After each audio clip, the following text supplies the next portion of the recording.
Assalamu-Alaikum viewers, আজকে আমরা HTML ফর্মের পরবর্তী অংশ নিয়ে আলোচনা করব ইনশাআল্লাহ। চলুন তাহলে শুরু করা যাক। তো গত পর্বের বাকি অংশ থেকে আমি শুরু করছি। ওকে, জেন্ডার। আজকে আমরা জেন্ডার সিলেকশন করা এবং বাটন দেওয়া শিখব। Input type radio. Gender selection করার জন্য রেডিও টাইপ ইউজ করতে হয়, তো আমরা রেডিও টাইপ ইউজ করব। ওকে, মেল, তারপর একটা line break,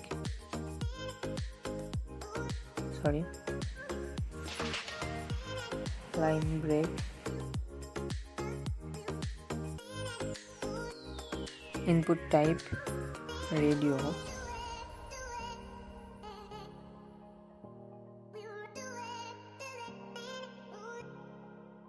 female, line break, পুনরায় আবার ইনপুট টাইপ রেডিও,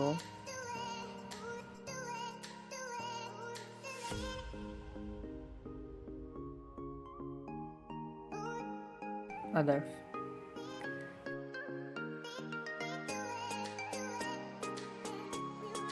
চলুন এবার আউটপুট দেখে নেওয়া যাক।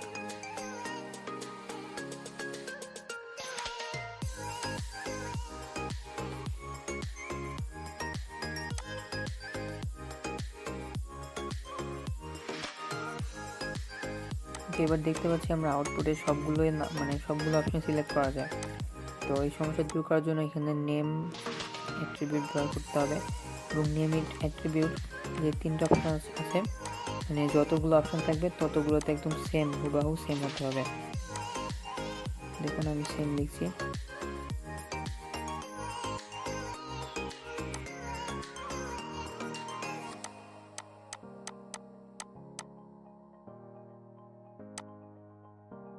ওকে, এবার এখানে আরেকটা অংশ লিখবো, সেটা হচ্ছে ভ্যালুতে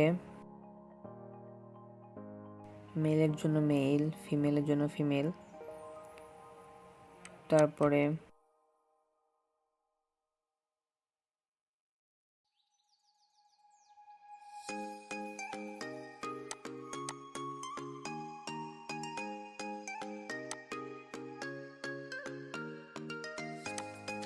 আদার্সের জন্য আদার্স।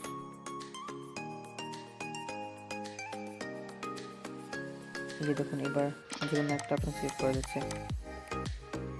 ওকে, টাইপ লেখার জন্য যেমন অপশন, রেডিওর জন্য তেমন, তারপরে নেম লেখার জন্য তেমন, ভ্যালুর জন্য তেমন, একদম সেম।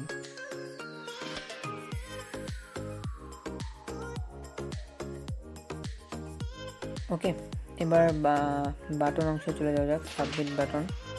সাবমিট বাটনের জন্য সেম, ইনপুট টাইপের জায়গায় বাটন লিখতে হবে। তারপরে আমি যেটা লিখছি এটা একটা ভুল মেথড, জাস্ট শেখানোর জন্য লিখছি। এটা অনেকে এরকম ধারণা করতে পারে, তাদের এই ভুলটা সংশোধন করে দেওয়ার জন্য আমার এই ইচ্ছাকৃত ভুলটা করা।